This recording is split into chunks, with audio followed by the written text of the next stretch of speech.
Well, well, well. What do we have here? I'm gonna be real honest with you. This is an extremely monumental finals because of everything circulating around Tatum and everything circulating around Luca. I mean, nothing's really circulating around Luca, but just for me personally, I'm a finally be able to say no, I'm lying to you. I think right now Luka is the best player in the world, and you never heard that come out of my mouth. But at the end of the day, when you're watching sports, you're watching NBA, you're watching basketball. Sometimes it just is what it is.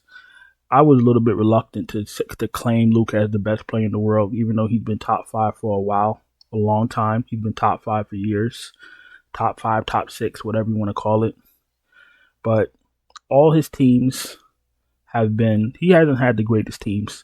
He's now got a little bit of a team with Kyrie, PJ Washington, Gafford, Lively. He's got a little bit of something now. Even that Porzingis team wasn't really much, but he's been dragging weak teams with him for years. He's been getting to the playoffs, and he's the best player on the court whenever he's on the court.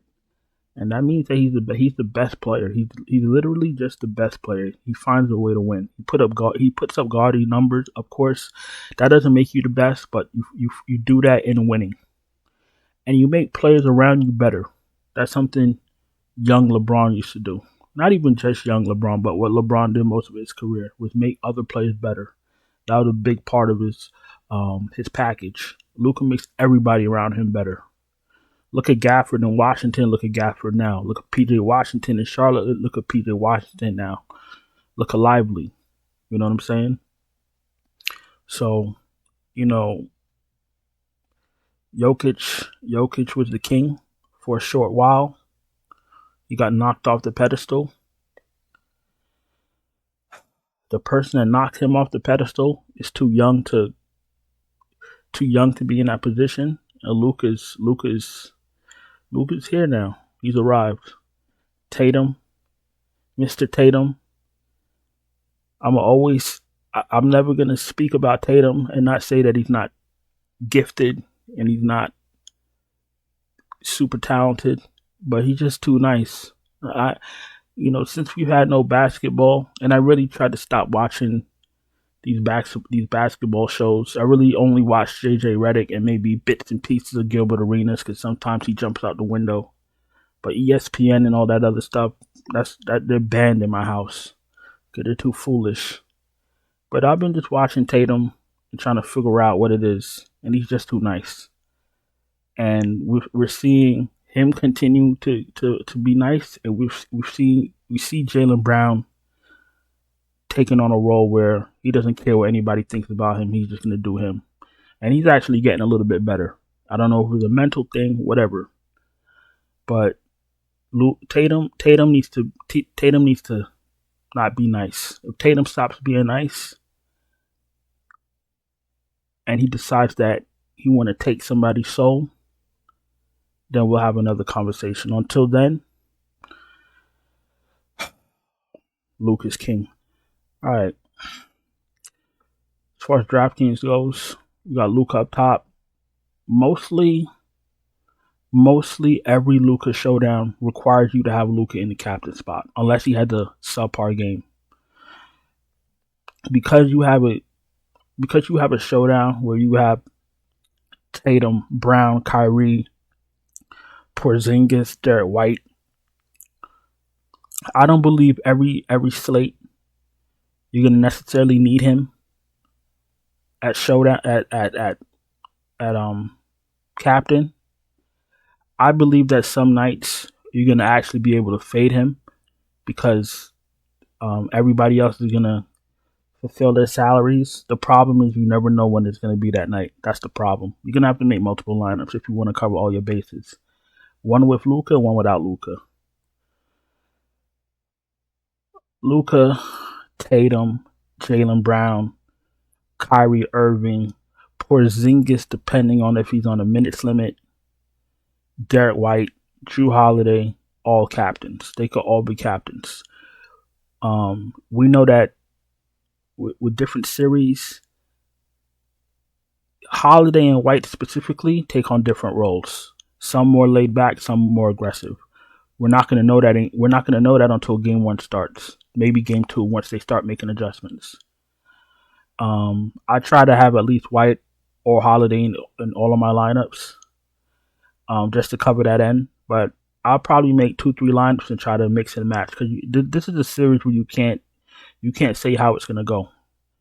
And on top of that, what the Mavericks are going to do, they're gonna see what the defensive assignments are for Boston, and then they're gonna what's the word I'm looking for? They're going to what's the word I'm looking for? I can't think. Adjust. They're gonna adjust from what Boston is doing. What does that mean? That means that you could get a very aggressive Kyrie. You might get a very aggressive Luka, depending on how Boston decides to play them. So just keep that in mind when you're building lineups. Let's make a Luka lineup. This is what we're gonna do. We're gonna make a lineup for FanDuel. We're gonna make a lineup for DraftKings, and we're gonna make a lineup for FanDuel because I'm in a good mood. If you guys get me 75 likes on this video, we'll do DraftKings. We'll make DraftKings lineups and FanDuel lineups for the whole playoff, for the whole finals. That's what we're gonna do. So let's see what happens. So let's go with Luke up top. Let's find some value. We got 59 left. Gafford. I mean, you're gonna have to get a heavy dose of Gafford and Lively to even compete with Boston. So I'm very confident playing Gafford and Lively or one or the other in all of my lineups. Let's throw in Gafford.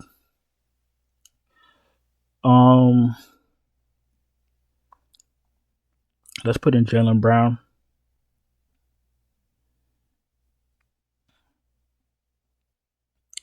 If we put in, see, the money, it's already getting tight. We're already tight with our Luka lineup. It's okay. Let's see what we can do. You put in Derrick Jones, that only leaves you with 5K. And then if you go, I don't want to play. If you go Kleber, what does that leave you with? Kleber and Derek White. Hold on. Let's see if we go. I don't want to really play Pritchard. Josh Green, 3K.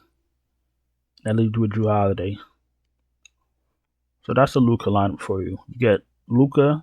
You get one of the big guns out of Boston with Jaylen Brown. You got Gafford, Derrick Jones, both starters. Josh Green, one of the first guys off the bench. And then you got Drew Holiday. So pretty formidable lineup with Luka at captain with the money provided. All right, we're going to go to FanDuel and Uno Momento. If you're new here, welcome. Appreciate you taking the time to watch my video. If you're not subscribed, subscribe. Hit the bell, thumbs up the video. If you're struggling to cash, you need help with lineups, not just for NBA, but for MLB, PGA, MMA, no problem. Check out the Patreon, linked in the description. Find a tier that meets your needs, and you could jump in, and then we could get fired up. We also have lineups on our channel memberships, and we also have super chats open. I ain't gonna lie to you, we've been cashing all week long. We've been cashing all month long. It's probably like 2-3 nights we didn't cash anything, but we just been smashing. So, like I said, this is not for everyone. It's just for people that if you're trying to learn DFS, you've been playing, spending your money, not having any success, then it's geared for people like you. You feel me? Let's go to FanDuel and let's get in and get out. All right. Luka up top. Hold on one second. Okay. All right, let's go Luka up top. And our MVP. Let's throw in Jaylen Brown.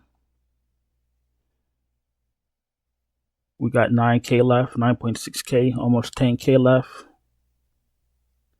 Now, on FanDuel, where blocks and steals are more points than DK, I wouldn't mind playing shot blockers. I wouldn't mind going to Porzingis at 10.5K. I just need to see his if he's on the minutes restrictions. So we have Porzingis at 10.5, still have 9K left, which is not bad. I can still get Gafford in. I could still get Gafford in. Thank you. And we have 9.5 left. And I prefer Al Horford, but I have enough for PJ Washington. I prefer Al Horford in these big games. He understands the moment. He understands, it's not easy getting to the finals, how hard it is to get there. And he's going to play his ass off. The only thing is he's probably going to come off the bench, so his minutes are going to be reduced. So you know what? Because he's coming off the bench, let me give the slight edge to PJ Washington. Let me put him back in. I think Horford is more reliable, though, to be honest with you. But at the end of the day, you don't have to play these lineups. We're just building out lineups here, just so we can see what things look like. This is a very decent lineup.